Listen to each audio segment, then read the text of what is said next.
Hello, everyone. Welcome back to SAT Math Question of the Day with Professor Brothers Chaiken and Joel, Seth's brother. We're here to hopefully show you how to approach SAT math questions and also how to approach studying for the SAT.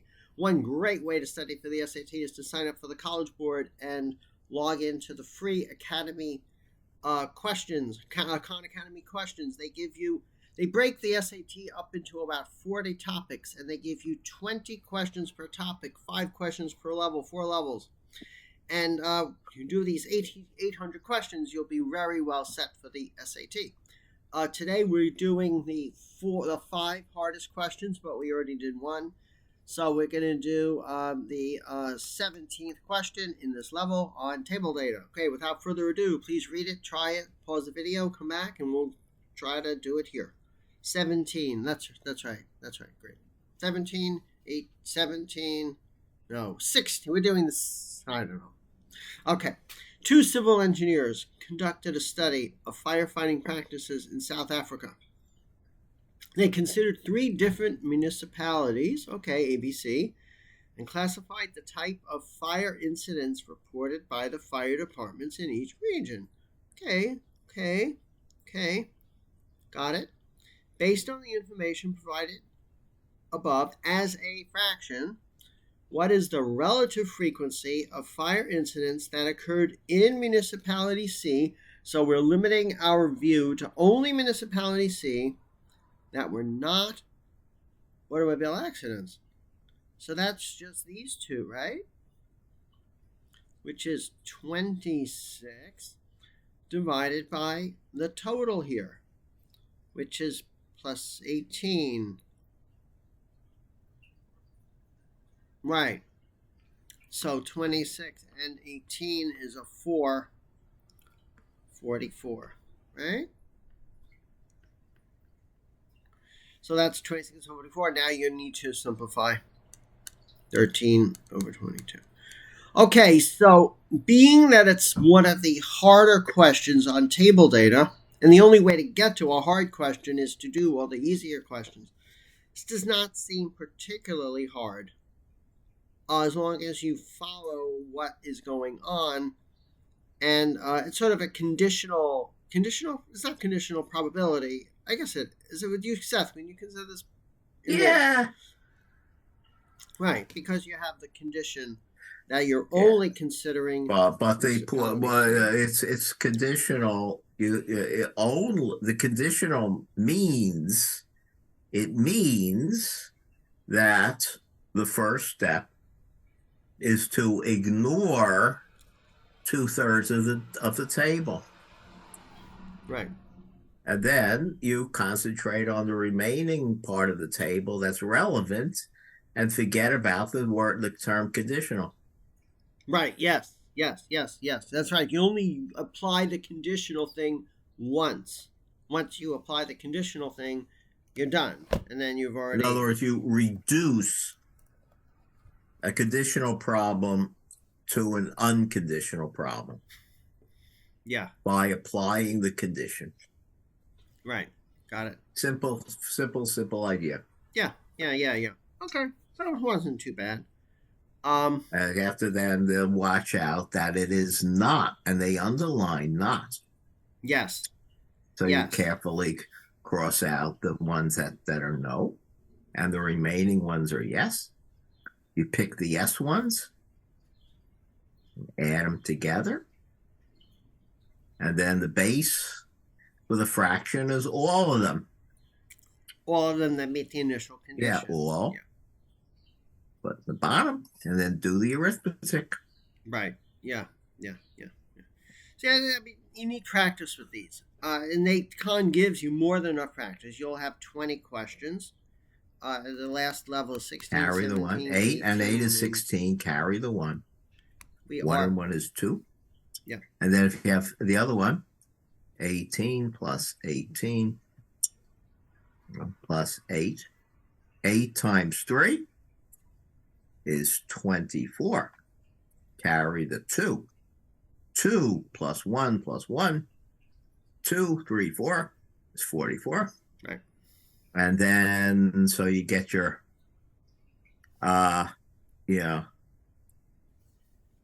26. Right. What? And then 26 over 44, and then you divide both sides by 2. 26 over 44. It doesn't match an answer because it's not in lowest terms. You notice both top and bottom are even. Divide them by 2. Yep. You get an odd 20. number on the top. And it doesn't matter at the bottom. So it's an odd number. And notice it's a prime number, and 22 is not divisible by 13. So this is in lowest order terms. Right. Or you just recognize, having looked at them before, that there's a 13 22. Right. Bingo. Right. I mean, the key with these problems is you have to read them very, very carefully. This one doesn't seem as hard to understand as the others, but the key with these problems is careful reading. We did problem 1 already, and for some reason the website said we didn't do it yet, so we read it too quickly this morning, and we actually got it wrong because we were just racing to get through because we knew we did it already. That was the fly problem we did a few weeks ago. The key here is to read the problems very carefully. Very, very careful reading of these things. Like, for example, the knot. Okay, I guess that's it. I guess we could take a quick look at how they did it, but it's probably pretty standard. And I'm not sure. Well, we pick it, and so let's actually check the answer according to their answer. Right. So we can move on to the next problem another day. Right. Yes. Hopefully the computer will recognize that. Okay. Let's give it the. Let's see. Did we get the fireworks? No, we don't yet because I have to kill the annotation on Zoom. Yes, we get the fireworks, and now 13 over 22. They tell you why these are wrong, so we're not going to worry about that. And the answer is pretty straightforward. They do it basically the same way we did it. They used the complement to get the 26. Right? The number that were not... They did the complement. Yeah, they did the complement, which means they took the total and subtracted out. Yeah. Okay. Yeah. Well, I think what's your choice? What's your choice? I would say add the 2. I would say add 44 minus 18. Yeah. Which also depended upon having computed the 44. Oh, they did that versus what's given right in the table, which is 18 plus 8. I think our choice. The Chaiken brothers would prefer to do it this way. One subtraction, one addition versus one subtraction. Addition is easier than subtraction, so do addition. Agreed. Yeah. Wow, I just totally blew the whole thing. Yeah. Table data. Oh, now we're in question 3. I can't go back to question 2. Sorry about that, everyone. Okay, so we're basically done. Although I do have an interesting question for Seth. Someone I went to when I was in engineering school, there was this guy, John Chu, mostly graduate school. Undergraduate school, I did not have any real interaction with him. He seems like a nice guy. He's very friendly. But in graduate school, I definitely had interaction with him. He helped me in what I was doing, and he passed away just recently. And they had a memorial service for him, and I went to it. And of course, he was a real character. By the way, when you go to college, if you're on the college track, try to take classes with professors who are characters. Okay, people with some colorful personality. You will learn more from them than any other classes because you'll learn how to think in creative ways. So So you're definitely going to want to look for the characters in college and take classes with those people. Anyway, this guy was a character. Anyway, at his memorial service, which I was lucky enough to go to, there was this interesting quote. Let me see if I can get it right. Either he said it or someone else said it, but I think he said it. I hope I get it right. An education is what's left after you forget everything you learned in school. So what do you think of that?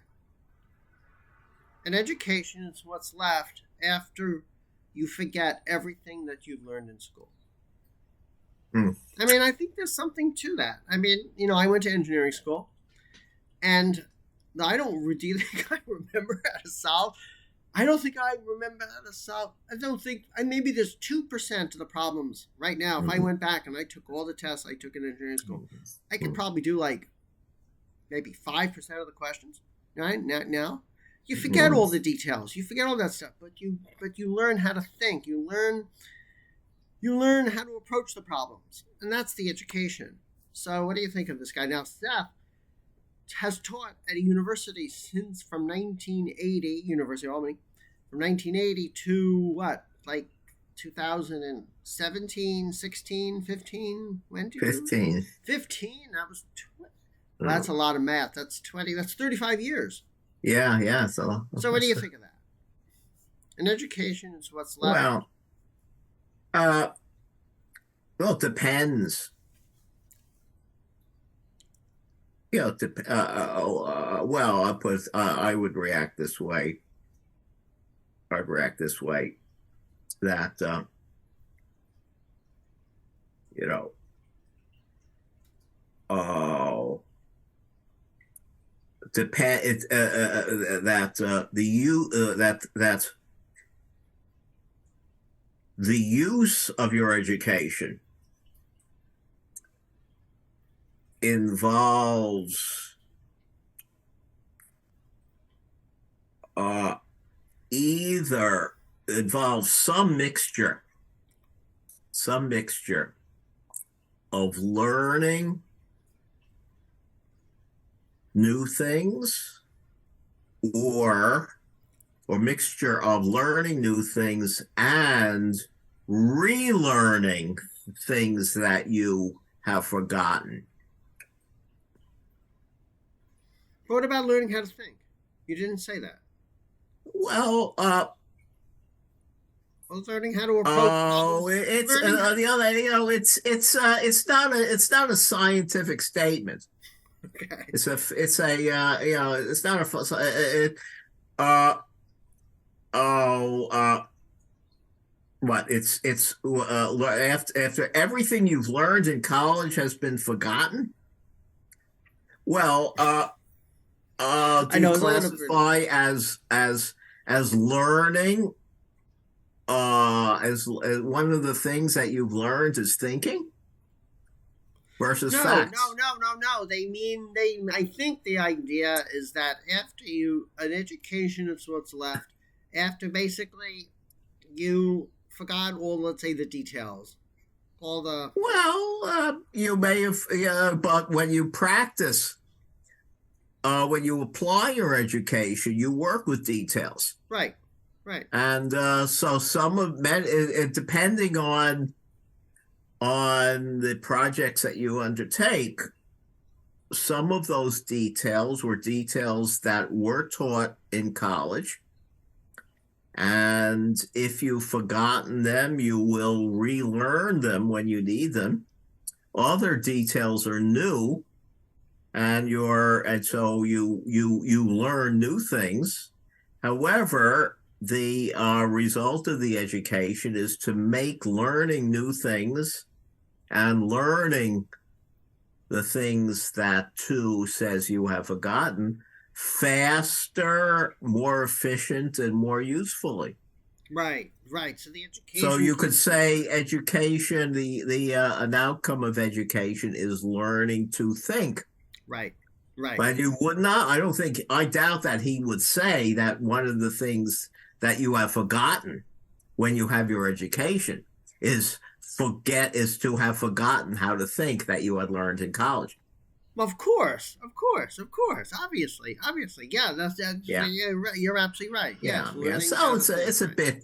it's a bit over. It's a bit over general.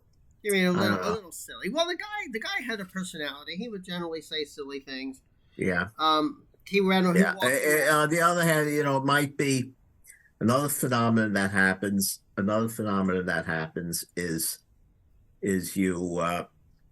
uh, you lose consciousness of the details that you were needed to be conscious of when you first learned them. And indeed, there's a,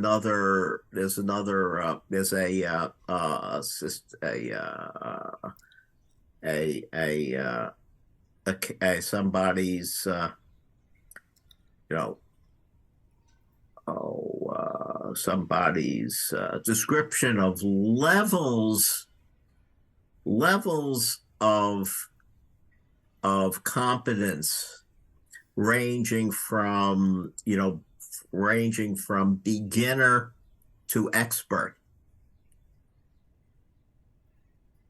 And one of the descriptions of being an expert is that an expert does not explicitly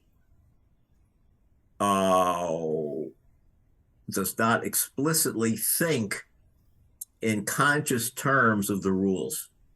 That the expert knows the rules so well that he or she can apply them without saying to oneself what they are. Right. Okay. Yeah.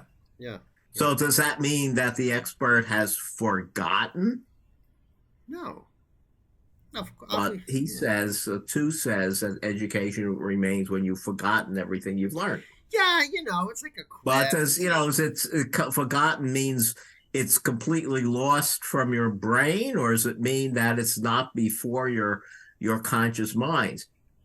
It depends. Yeah. It depends. Yeah. So again, these and then I doubt that his statement makes any sense to someone who's not experienced a process of education. Right. That's right. So what good is it? The people who are really educated are aware of it, and it doesn't make any sense to the people who are not educated. Right. Okay. Yeah. So. Yeah. I'm sorry to put down your beloved teacher so much. Yeah, I mean, he was a character. Yeah. But I do think it's a good idea to take, if you can, take classes with characters. Oh yeah, definitely. Yeah. And however, when the professors with stronger personalities are those you remember better. Yeah. I mean, you're going to get a mixture in school. You're going to get professors that just teach the stuff straight, and it's important that also. But I always considered professors like these the spices of an education, the spices of a college education. They make everything just more interesting, taste better, a little more interesting. But you also need the substance, right? You can't just eat the spices. You can't just eat garlic powder, spiced salt or garlic powder. When you have your food, you have to have it on something. So, but these character professors definitely add spice to an education. Yeah. Well, what was he? Mechanical engineering? No. He was math. He was applied. Oh, math. He was applied math. He was the first Chinese person to get a PhD at Quran Institute. Yeah. He was applied. He started the applied math program at Columbia. And he was basically in the Department of Applied Physics and Nuclear Engineering, but he was instrumental in getting that department to be called the Applied Math Department as well. Yeah, he was really one thing. I mean, we're not saying anything about him that isn't public knowledge, but he was also very good politically. He knew how to get things done, not just on a math level, but on a political level in the school. That is, how to negotiate the starting of a department, how to get the funding. He had the whole package. Yeah. So he's good. Yep. I'm glad you had the opportunity to study under him. Yeah, I had a little bit. So you took courses from him? No. He was on my doctoral committee. That's all. So you didn't take course from him? I would consult with him with other people. So not just did he sit on the defense, but he actually advised you through your thesis project. Yeah, right, exactly. Yeah, he was always there in the meetings and giving his advice. Yeah. It was really funny every time. It's so true. I didn't remember much about him, but during the memorial service, they always said, "How are you doing?" And he would always say, I'm depressed. And then I remember that. I remember that now. I remember every time we would do a meeting, he would look and he would say, I'm depressed. And he really wasn't depressed clinically. That was his line. That was his line. And actually, I sort of remember that. It was really funny. So, anyway. Okay, everyone. So, and even in high school, if you have some teachers that are characters, hang out with them a little bit. Because you'll pick up stuff that you won't get from other people. In due time, I can talk about some of the characters I've run into in my career, in my education. And Seth can talk about some of the characters he's run into in his colleges. Yeah, I had some characters in my grad school. Yeah, maybe every once in a while when we have a short thing, we could each take turns as to what we learned from a particular character. But I think we're done for today. Maybe. Yeah. Okay, that'd be fun. That way we can add some spice to people's... we could share what we learned from these characters to the world, which would be cool, which would keep their character thing alive too, which would be nice. Because most of these people have passed away. Yeah. Okay, everyone. Have a great day. Like us, dislike us. Please give us comments on our YouTube videos or email us at satmathquestionoftheday@gmail.com. And if you have any math questions, SAT math questions, email us at the same address, satmathquestionoftheday@gmail.com. It's a lot to say. It's a lot to write. Have a great day. Bye-bye.